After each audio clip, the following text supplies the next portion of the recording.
cher makasi bala posa biloko ezaka bapondu bandunda bansombi yango tolinga te mikolo oyo bachange kaka miteko ya mboka emenekinga naza d'accord nakosepele mokonzi ya mboka soki tondimi yango gouvernement na biso achange nde bakadien ekinga boye na 6 classe te mpo bapara batangisanga na 6 classe eza banzela babongisela biso mpe bandako mpo bandako eza mabe oyo toyeki kozanga awa na kasangulu pondu oyo tokozwa na facilité awa na kasangulu pondu na ndunda kokengela biloko ebongaka motali ya malamu parfois miyibi bakotenga na butu na bamoya kodefendre toyebi te ye mokonzi ya mboka na bato na ye oyo apesaki misala bango mais naza impayé depuis 9 mois depuis bafuta biso 2 mois na oyo etikali nyonso eza mpasi nzela eza mabe mai eza mpasi mai epe salite epuis misala oyo etikali awawa mpona avantage ya kasangulu azwa avantage etikalika misala moko ya mike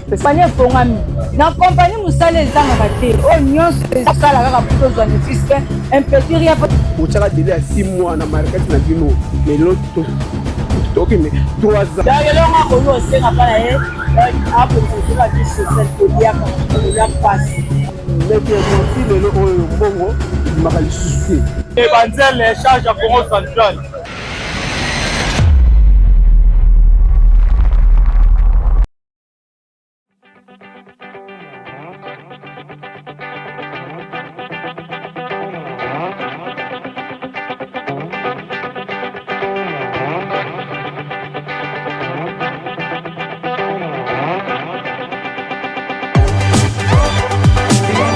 déjà à Kasangulu et maintenant nous sommes venus avec mon frère Daniel sur la maison que lui-même il a construite. C'est en plastique, hein? C'est en plastique. Si tu touches, tu vois, comme vous regardez ici, c'est en plastique. C'est monsieur Daniel qui a construit cette maison et il faut encourager la jeunesse pour qu'on puisse avancer dans les projets. Et maintenant là on est à Kasangulu avec lui et Daniel, vous avez quelque chose à dire? Oui, donc en fait c'est une maison écologique et très durable parce que l'objectif initial ce n'était pas vraiment de construire des maisons mais d'assainir le milieu. Alors comme nous étions en train de chercher les solutions pour assainir le milieu, enlever beaucoup de bouteilles que possible dans la route, dans les rues, dans les caniveaux, alors nous avons commencé cette technologie de construction avec les bouteilles en plastique. Ces bouteilles sont bien compactées et ils résistent à l'humidité. Ils gardent de la fraîcheur dans la maison parce que c'est pas comme le brick traditionnel qui absorbe la chaleur. Lui il refoule la chaleur. Donc à l'intérieur c'est entre 18 et 20 degrés Celsius, même quand il fait 36 degrés à l'extérieur. Non, on n'a pas besoin de climatisation. Non, non, pas besoin de climatisation à l'intérieur. Il n'y a pas vraiment besoin. Et puis la durabilité ça prend beaucoup de temps. Donc c'est une bonne méthode de construction, une bonne technologie. Nous pensons que dans des jours futurs, ça va révolutionner le secteur de la construction et ça sera une construction que tout le monde voudra rêver de faire. Est-ce que vous travaillez avec la jeunesse? Vous allez la jeunesse de Kasangulu, vous travaillez avec eux pour le développement, construire de telles choses. Et c'est combien d'ailleurs? Combien depuis que vous avez commencé? Des choses comme ça. Parce que si vous voyez, c'est très grand et c'est beau. C'est très bien. Ouais, en fait, ici à Kasangulu, il y a d'abord la jeunesse qui doit être initiée à la responsabilité environnementale. Comme j'avais dit avant, l'objectif initial n'est pas de construire des maisons, mais d'assainir, de changer la mentalité derrière la bouteille. Montrer aux jeunes que la bouteille, c'est pas seulement quelque chose d'inutile, mais ça peut servir. C'est une ressource. C'est une ressource. Il ne faut pas jeter ça. Il faut venir vendre. Nous achetons des bouteilles à la jeunesse. Et ce sont les jeunes qui collectionnent des bouteilles et puis ils sont payés pour ça. Ce sont les enfants. C'est-à-dire à Kinshasa, il n'y aura plus de bouteilles. Oui, il n'y aura plus de bouteilles parce que nous voulons pivoter à Kinshasa pour construire beaucoup de toilettes publiques en utilisant les bouteilles en plastique. Nous voulons construire plus de 24 dans toutes les communes de Kinshasa. Nous espérons que ça va beaucoup contribuer à l'assainissement de la ville. Ça va, merci beaucoup. C'est tellement bien. Si vous voyez des jeunes talentueux qui sont en train d'œuvrer dans ce genre de choses, il faut en féliciter. Ils ne sont pas nombreux, mais ceux qui sont là, félicitons-en parce qu'il travaille, il fait des bons travaux, il fait des bonnes choses. Et ça, je suis tellement fier. Dans l'intégralité de la vidéo, nous allons toujours exploiter Daniel pour voir ce qu'il est capable de nous montrer. On est avec lui. Par rapport au prix, je voulais ajouter quelque chose. Oh oui, vas-y. Parce que cette construction est moins chère par rapport à la construction de briques. Donc, on peut réduire jusqu'à 25% en termes de coût de la construction. Et puis, c'est durable, écologique. Donc, ça a toutes les valeurs, tous les avantages pour une personne qui veut construire une maison durable et écologique. Quelque chose de bon ici encore, ce n'est pas seulement la maison. Il y a. Ça, c'est quoi? C'est la place où ouais, donc, ça, c'est un bonus qu'on a construit pour cette école avec qui nous collaborons dans la construction écologique. C'est un banc où les élèves de cette école viennent s'asseoir pour étudier, réfléchir encore un peu. C'est en dessous de l'arbre, donc il fait beaucoup plus frais ici. Et voilà, nous voulons aussi commencer à construire des bancs dans des espaces publics avec des bouteilles en plastique pour que les gens puissent s'asseoir, mais aussi pour sensibiliser la masse. Ok, on a construit avec les bouteilles en plastique, donc les bouteilles, ce sont des ressources qu'on ne doit pas jeter partout, qu'on peut valoriser. En fait, personnellement, je me dis, c'est bien de le faire comme nous voyons un peu partout à Kinshasa. On a toujours des insalubristés à Kinshasa, des bouteilles un peu partout, des caniveaux bouchés à cause des bouteilles. Mais comment vous avez eu l'idée, vous avez conçu l'idée d'utiliser les bouteilles pour que ça ne puisse pas être inutile et vous l'avez fait à ce que ça soit utile pour la société, surtout. Vous êtes ici seulement à Kasangoulou ou à Kinshasa, c'est déjà commencé bon, vous êtes à quel niveau et comment vous avez eu l'inspiration? Ouais, alors la première inspiration, c'était par rapport au problème des déchets à Kinshasa. À tout moment, je me demandais, mais quelle est la solution pour le plastique? Et puis du coup, j'ai rencontré des gens qui sont expérimentés dans la solution des déchets et ils m'ont inspiré. La première inspiration que j'ai eue, c'est en Ouganda. Quand j'ai voyagé en Ouganda, j'ai vu les gens construire avec des bouteilles en plastique, de différentes structures. Alors, j'ai aussi appris comment on peut valoriser ces déchets. Donc, ce n'est pas moi qui ai créé cette technologie de construction. Il y a des gens qui avaient aussi eu l'idée là. Mais l'inspiration vient d'un monsieur qu'on appelle Andrea Froes, c'est un Allemand qui a commencé une idée. Et puis il commençait à apprendre à beaucoup de jeunes, à beaucoup de personnes comment est-ce qu'ils peuvent utiliser. Mais chacun a perfectionné de sa manière, chacun a voulu augmenter son innovation pour que la technologie soit adaptée par rapport au milieu. Voilà, nous avons essayé d'adapter. Nous construisons maintenant avec les carreaux et avec la paille, mais aussi avec les coquillages des huîtres, ouais, comme la décoration, c'est quelque chose qu'on a ajouté. Et puis notre technique, la sauce secrète que je ne parle pas souvent dans les médias pour que la maison soit durable, parce que c'était le fruit de plusieurs consultations avec les architectes, avec les ingénieurs, pour que la maison soit sécurisée et que ça ne puisse pas présenter des dangers aux gens qui habitent. Vous êtes précisément à quel niveau? Vous vous limitez ou à Kinshasa seulement, où vous avez déjà construit? Bon, soit ici, c'est ici à Kasangoulou seulement où il y a cette maison où on peut en trouver un peu partout. Donc nous avons construit à Kinshasa, à Maluku. Et maintenant nous avons construit ici à Kasangoulou. Et nous avons aussi des clients à Kinshasa. Et la plupart des gens qui nous appellent sont des écoles et des sites touristiques pour construire des différents paillotes. Nous avons des projets qui continuent ici à Kasangoulou. Mais aussi nous avons réussi les gens qui nous appellent à partir de Lubumbashi, de Kolwezi. Et donc nous serons prêts pour travailler dans toute la République démocratique du Congo, bien que notre cible actuellement c'est à Kinshasa. Ah, c'est bon, vraiment. Bon, à vous les gens qui avaient des bars, les hôtels où vous voulez construire des paillotes, et ça c'est tellement bon comme vous le voyez, c'est vraiment très impeccable, c'est économique surtout. Et puis je me dis que si vous appelez M. Daniel, comment on peut contacter M. Daniel? Ouais, vous pouvez me contacter à travers le numéro de téléphone à 097 44 97 856. Ou aussi vous pouvez suivre notre page Facebook et LinkedIn, c'est l'entreprise Waza Green Solutions. C'est Facebook, vous allez voir, c'est LinkedIn, vous pouvez voir. Ou aussi nous avons un site internet Waza Green Solutions. C'est Google, vous allez voir toutes nos réalisations, le numéro, l'adresse email, donc nous sommes vraiment accessibles. Ça, c'est la salle où Daniel forme ses collègues. Oui, ce sont les travailleurs. Les travailleurs de l'entreprise Power. Waza Green. De l'entreprise Waza Green. C'est ici où ils sont formés. C'est-à-dire que si vous voulez avoir des compétences ou des informations sur Waza Green, venez, voilà la salle. C'est tellement beau. Comme la maison dont on a vu, Daniel, comment est-ce que vous faites les choses ici, dans cette salle? Ça, non, madame.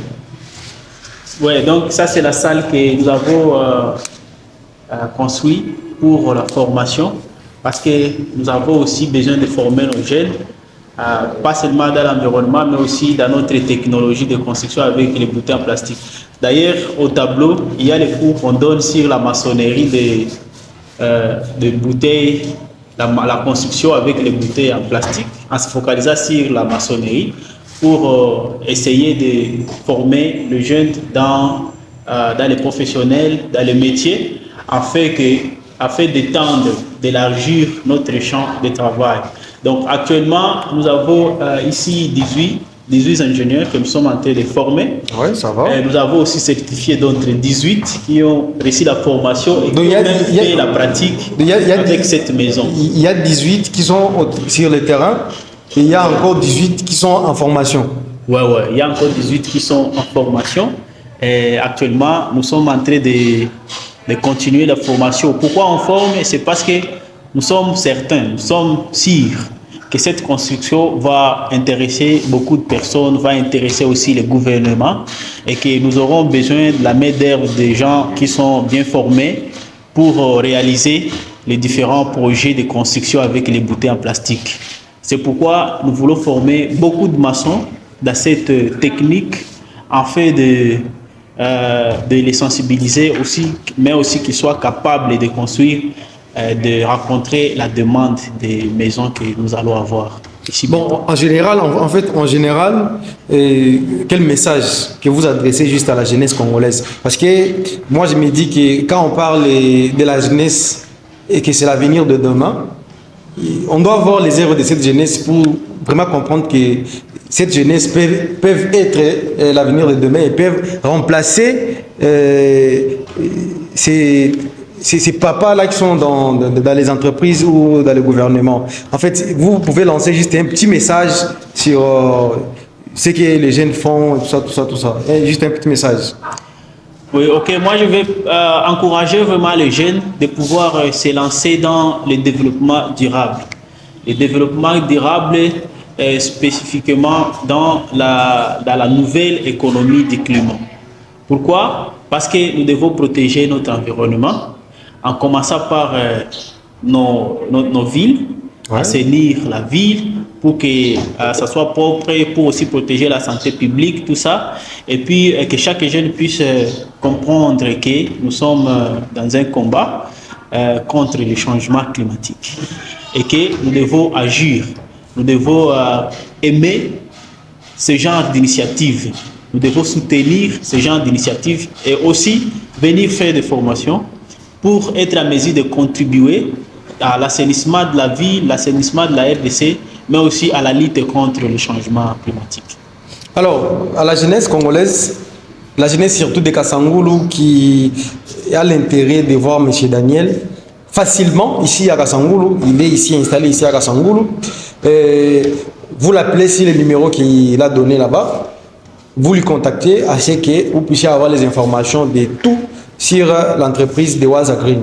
Alors, nous allons continuer toujours de visiter, nous allons continuer toujours de voir les œuvres de la jeunesse de Kassangoulou. Et il ne faut pas se fatiguer de nous suivre. Nous sommes là pour vous, Sabana Télévision, dans ces œuvres. Merci beaucoup.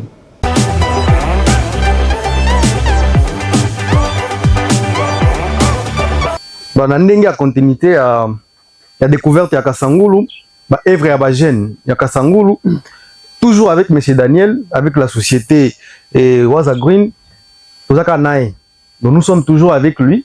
Et aujourd'hui, après avoir kotala ndaku oya tonga na nini na ba bouteille en plastique, les lots toza siko na bilanga. Totala ba jeune ya ba Congolais, ba jeune ya Kasangulu po bazo sala na Waza Green, bazo sala ndenge nini. Tomona ki sala ya formation na bango ya kitoko, tomona kitako na bango batongi ya kitoko, siko to yesu na bilanga total.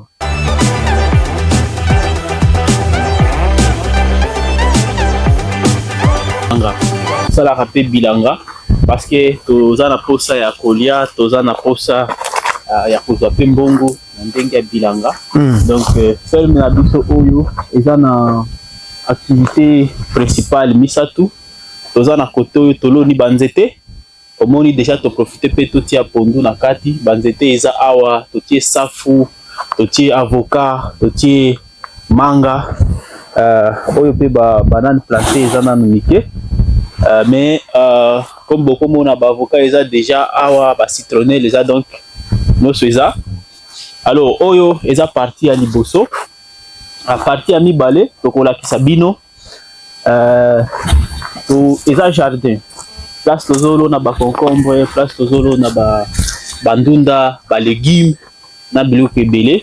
Place mosusu ya misatu eza pisciculture. Donc toza pena na bambisi tokola kisabino kuna mais parce que toza koto oyo oyo eza espace ya 2 hectares oyo toza nango awa. Donc espace ya biloko oyo nyonso oyo eza ba pondu. Ouais, oyo eza ba pondu ba citronnelle. Ouais donc ba avocat, ba arbre fruitier. Des activités principales na côté oyo.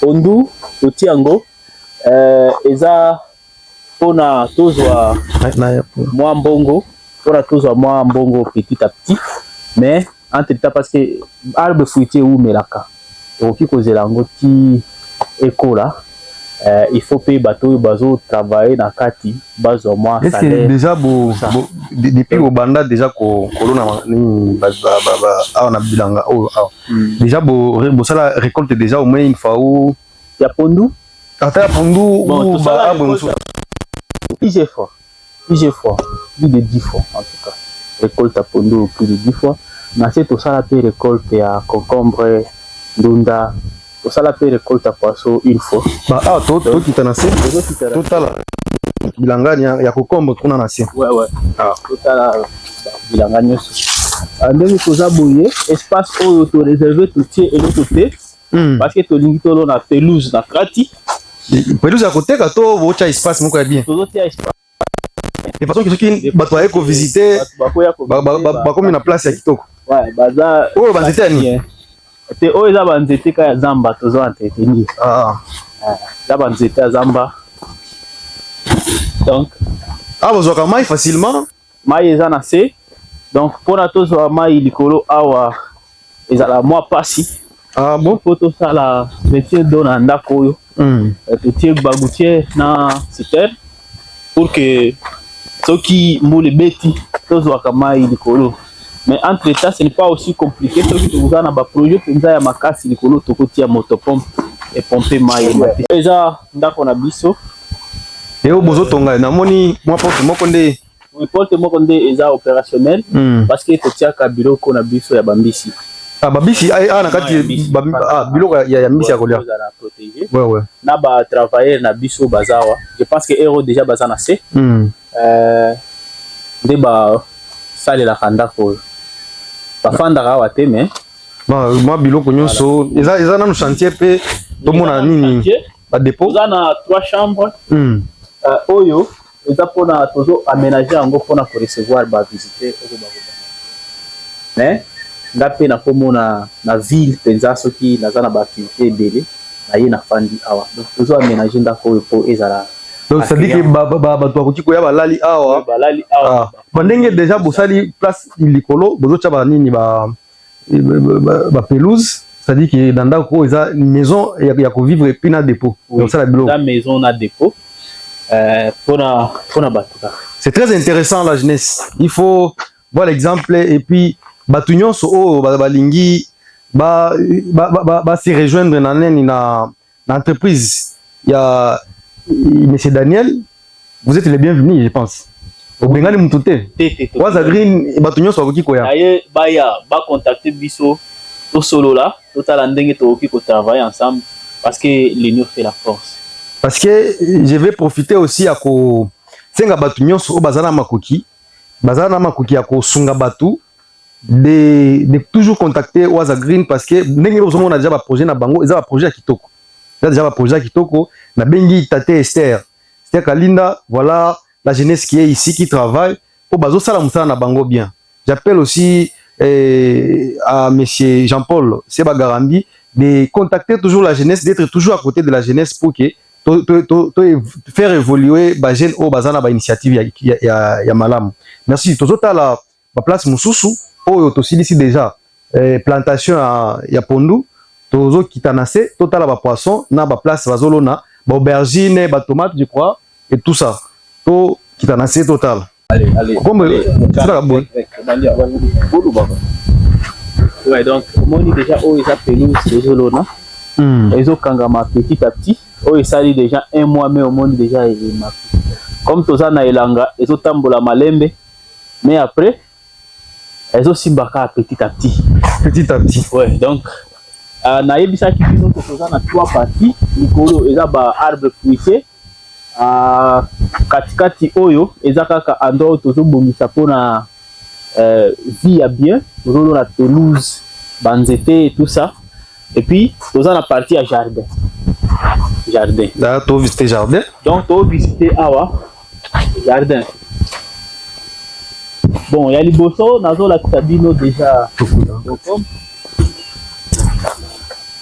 Namona pe ezoko là. Ouais, déjà ba kokombo ekomi komima. Comme nous avons déjà à maturité, nous avons tous les récoltes, mais beaucoup sentir que tout le monde a déjà pas déjà comme il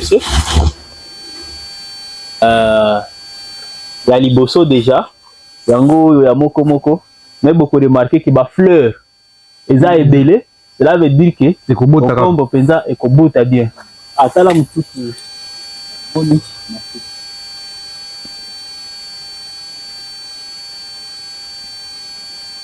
Oh déjà écoli va kolia. Ouais, oh déjà écoli va kolia. Donc oh déjà il faut toka tango. Toka tango tolia. Oui. Olia kambeso nakatelo. Ka tolia. Ya ko fumer azokata. Oui. Là na mbeli na ngai oyo ya. C'est technique. C'est technique donc mbeli ya bilanga. Eza na nyoso. La boyeto endommagé. Moni déjà kokombo déjà munene yango zo mekango to yokagu pesa nanu mai to sokolama nini kokombo mai eza ata oyo penza eza na problème c'est parce que eza propre il suffit kaka ko epilchango.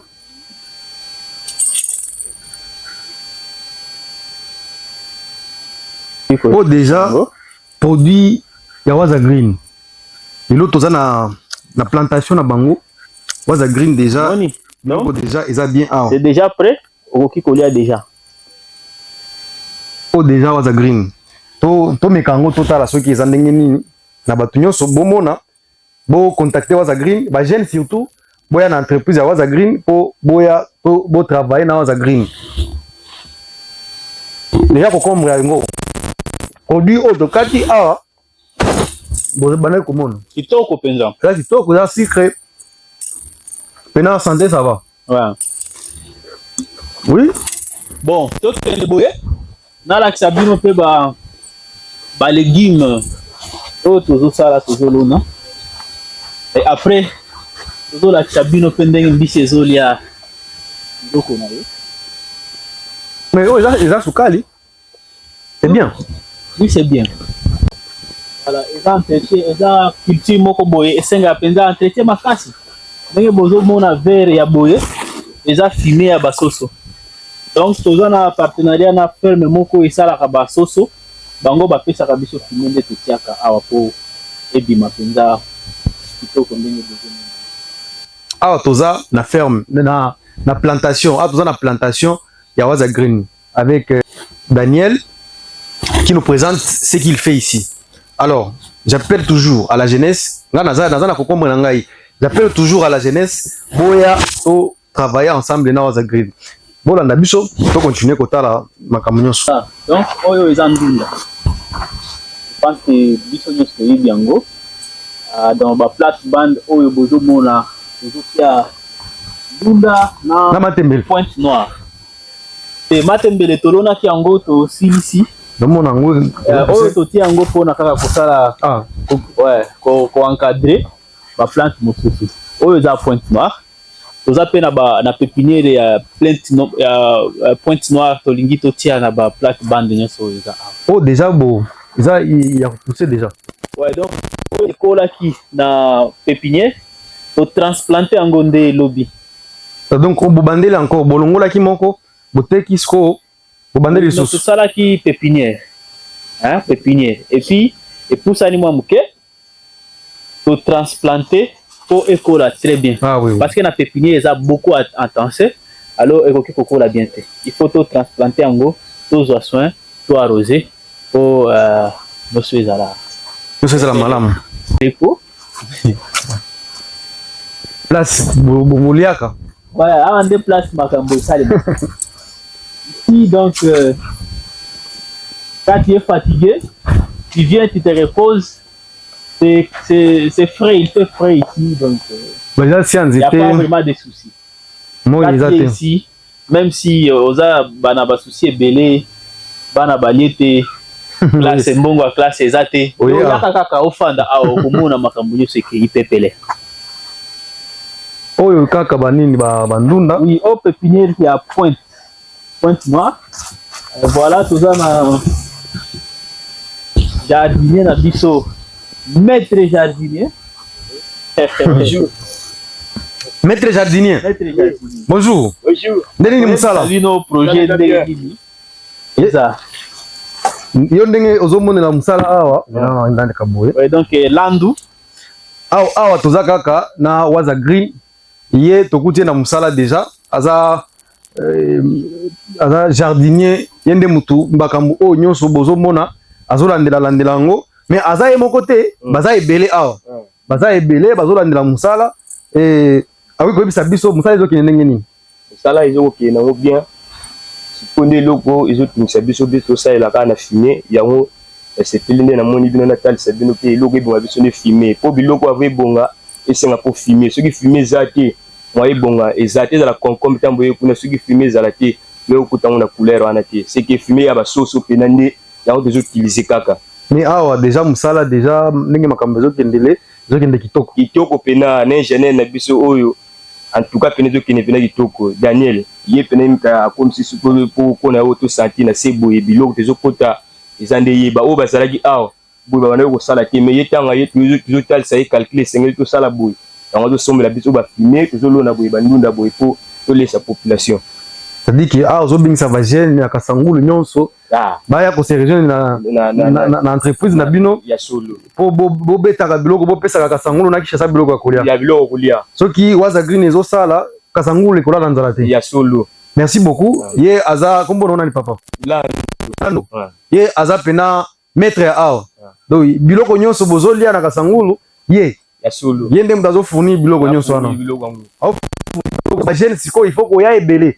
Boya kosunga ye po Kasangulu elala kanzala te. Merci beaucoup. Otala ba place ya na yo nyonso awa yo ingénieur. Merci chef. Ça. On a jardinier azo travaillé awa depuis maintenant 2 ans. Depuis 2 ans. Et puis azo travaillé kitoko. Parce que avant tokoma na place oyo penza de côté ezalaki ya mais nde tozwi ba engagement tolobi ke te toko faire revivre yango parce que place oyo ba pesaki biso eza te ke biso moko tosombi te eza ndeko na biso oyo aza na foto Monsieur Didier. En tout cas, to sepeli ndenge ozosala makambo nyonso etambola awa kitoko.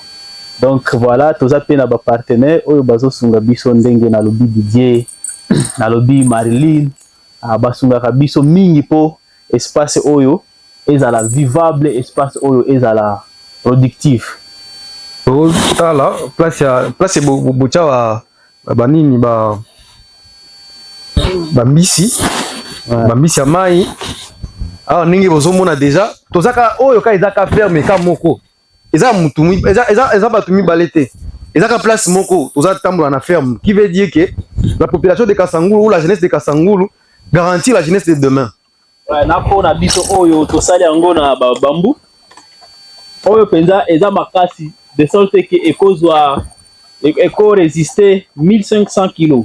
Donc une tonne et demi. Ouais, bambu. Kaka na bambu. Na ndenge na biso. Mais ils ont résisté, ils ont simba. To benga ki yango Pont Didier. Pont Didier. Didier Mouta. Ouais, Didier Mouta sala ki yango parce que yaza appartenait na biso. Alors, awa toza na tilapia. Tozo pesa yango botala ndenge ezo bima cameraman ya ko filmer na mai. Waka.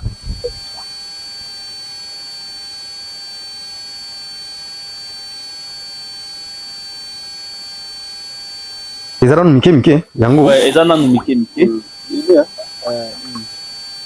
Et tout ça ni déjà.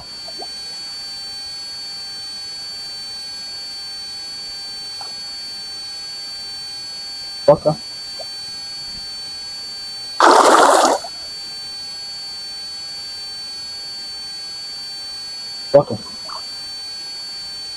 Ndenge bozomona déjà awa o déjà ba tilapia.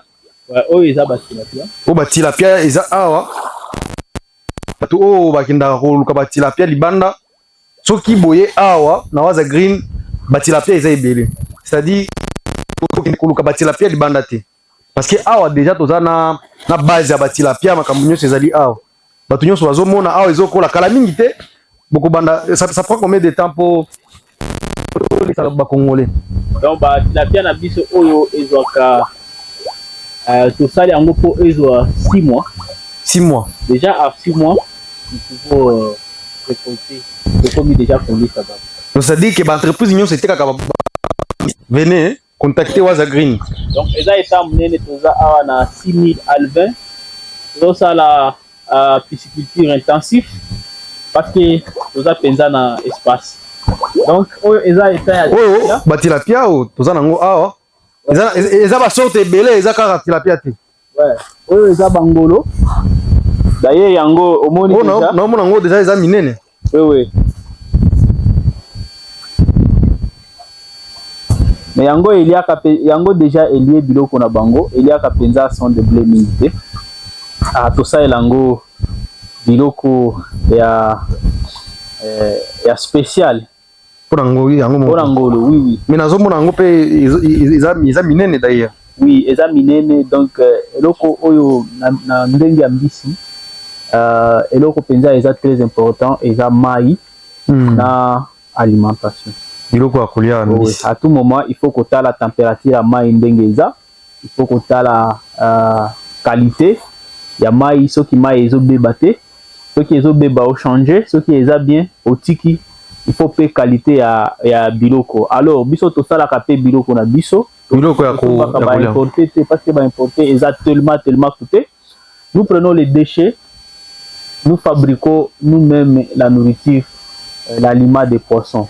Donc toza na ba composé ebele na lina me mabino na technique, mais quand même c'est intéressant la façon dont nous sommes en train de faire ici. Donc bientôt nous voulons rendre notre petite ferme ici comme un site touristique où les gens peuvent venir. Nous allons acheter des cannes à pêche et des chaises ici. Des familles peuvent commencer à venir ici. Vous pêchez votre poisson, nous grillons pour vous, vous mangez et vous vous sentez à l'aise dans cet endroit qui n'a pas vraiment de problème. Très loin des soucis, très loin des embouteillages, très loin de toutes les complications de la vie que nous subissons chaque jour à Kinshasa. Donc ferme oyo eza ferme boye lelo opeshe mbisi na yo balambeli yo olambeli yo directement eloko yo ozomona yo moko ya fresh oyo bazoliesa biloko eza local tozolesa yango na biloko eza biologique baproduit chimique te eza mpenza na ndenge ya écologie.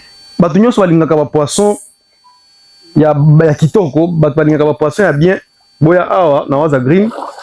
Je pense que bino moko bozomona TV eza radio te eza audio te eza bozomona makambo nyonso eza awa na Waza Green.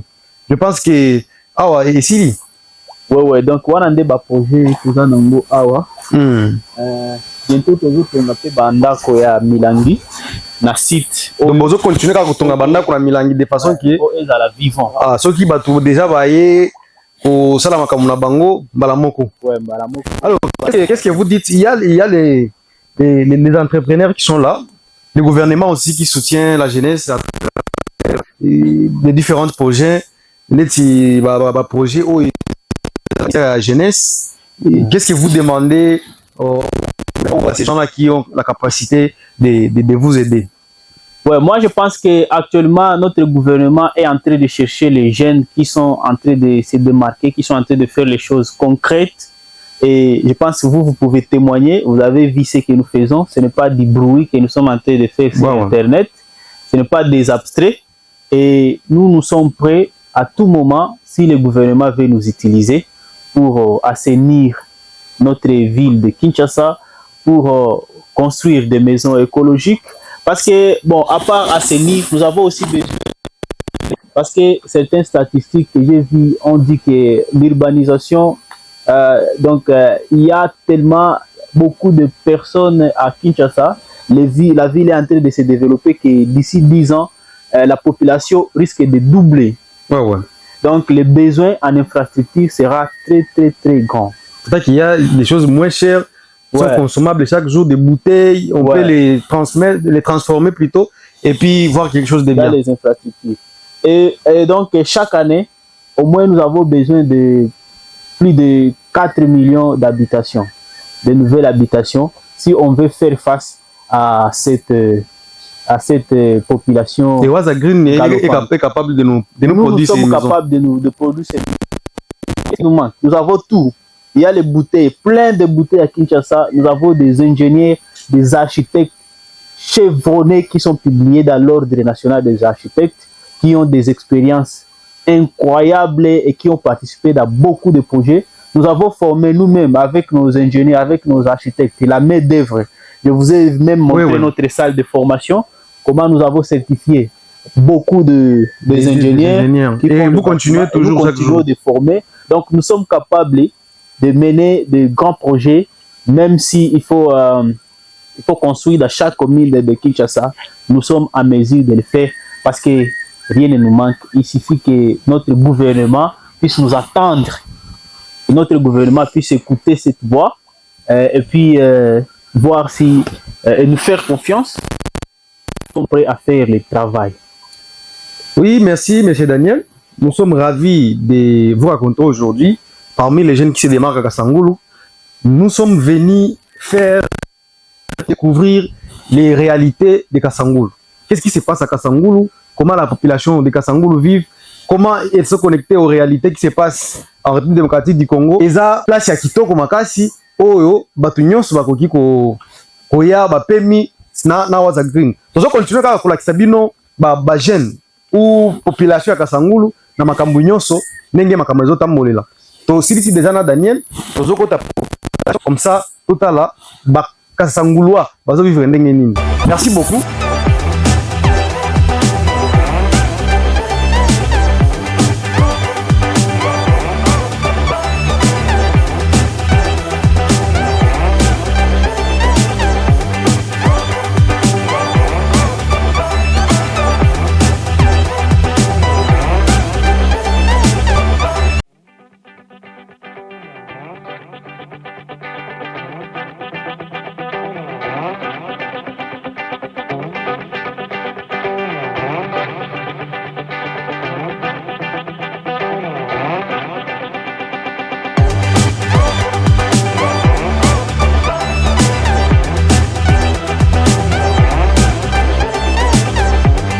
kaka na kati ya descente ya Kasangulu awa toza na centre de santé Sama na Kasangulu hôpital général ya awa na Kasangulu.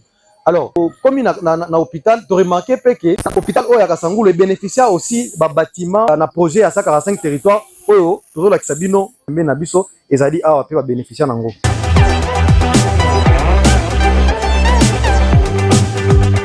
Na ndenge déjà bozomonela ba bâtiment ya sika yango oyo na projet ya 145 territoires oyo mokonzi ya mboka Félix Tshisekedi Tshilombo azosala na Kasangulu pe ba bénéficier na ba projet wana ba bâtiment yango.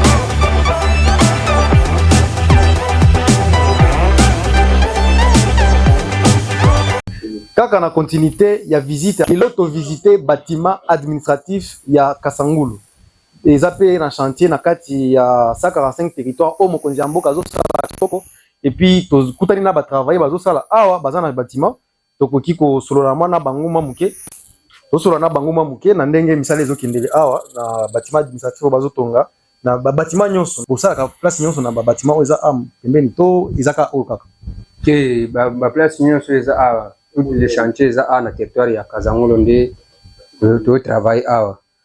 Alors donc bino awa na nini na bâtiment o musala ezoleka ndenge nini? Bon biso awa na bâtiment administratif toza awa banda to yaka na 7e mois ya ne utoleka. Na 2025. Sans payer.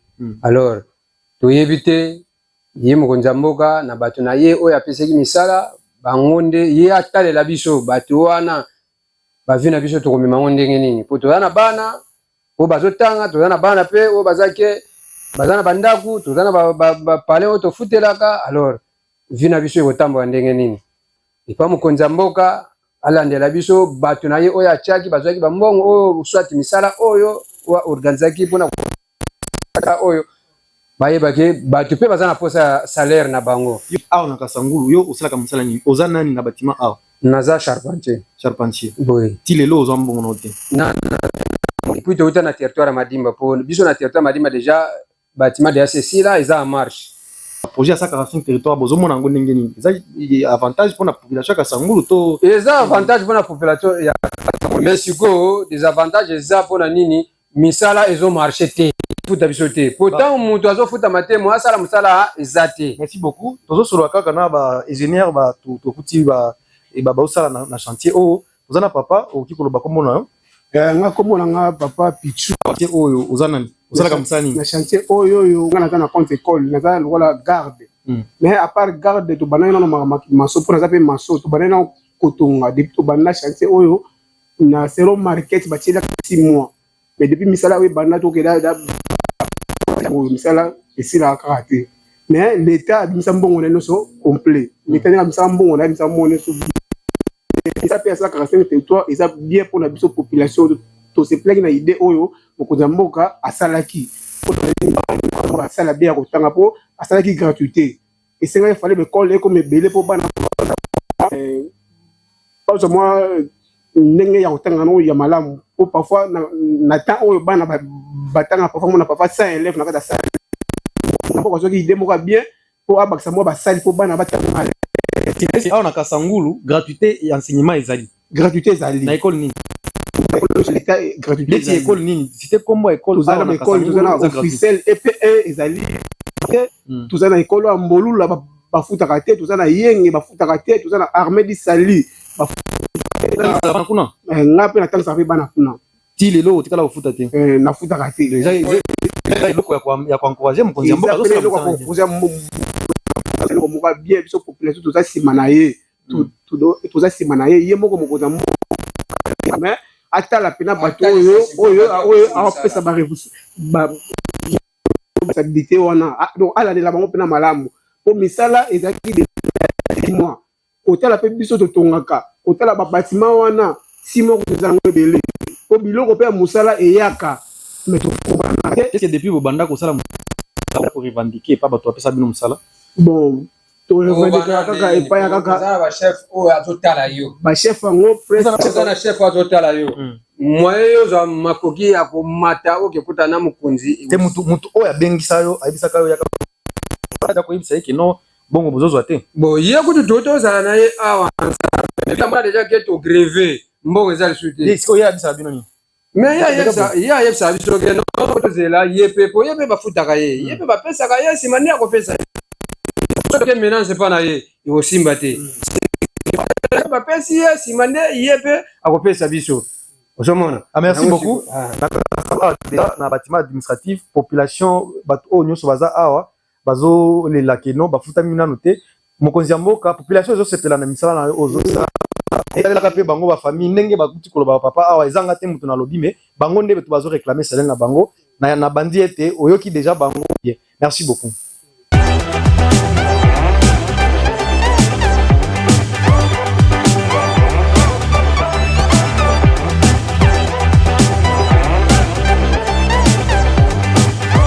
Déjà na école il y a EP1 na total la misala ya chef de l'état a ozosala na cadre ya nani ya 145 territoires o déjà eza o déjà batongi ba bâtiment ndenge bozomona awa nyonso ba toilette pe eza kuna ba mai mais école ekoma zamba école pena ekoma zamba eloko pena depuis ba banda kotonga école ti lelo et salema te so yo oza gardien ya le mutu otalaka ba école nyonso awa eloko nini ozo remarquer to eloko nini okiko ebisa bakonzi o bazolanda biso.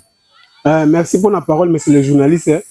C'est un message nini ngana ta gardien awa ngamna kengela biloko nyonso depuis musale kangama nga batika nga awa pona kengela ga ba biloko eza awa na ko kengela nani ba citerne pona mai mais eloko ngala ko loba kaka depuis batika biso awa la ko kengela biloko ebongaka mutali ya malamu parfois so miyibi ba kotenga na butu ne ba moyen ko défendre mais nata impayé depuis 9 mois depuis bafuta biso 2 mois 9 mois ti lelo oyo mbongo ebimaka lisusu te et puis misala oyo tikali awa pona avantage ya population ya Kasangulu azwa avantage eskeleka misala mo amiki presque na sibilo mo bozomona ba bâtiment presque si la misala tikaka bana bakoma kotanga awa malamu mais mauvaise foi ya bakonzi oyo bapesaki mbongo batamusa ba misala mbongo na bango bazolia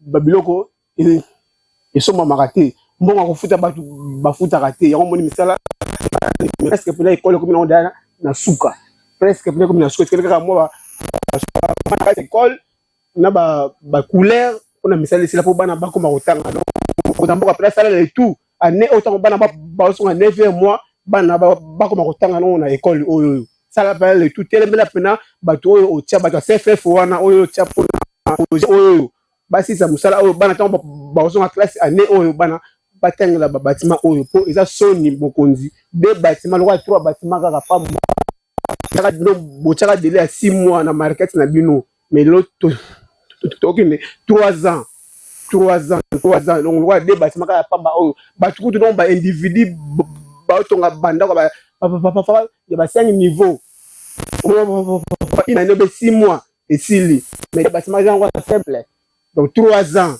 bana bana baofana na mabele donc bana baofana papa 100 personnes na salle moko mokonzi ya mboka ayokaki susi wana abaki etikala bakisa baekole mais baekole yango abakisi awa po esila problème donc landela bato ya CFF landela na DC oyo ozwa mpo atisala misala baluka moyen ane oyo bana batanga awa et puis basalaire na biso même Bible le ouvrier mérite son salaire mutu asali musala na ye ebongi azwa mutoki na ye biso toza impayé bana compagnie oyo ebanda.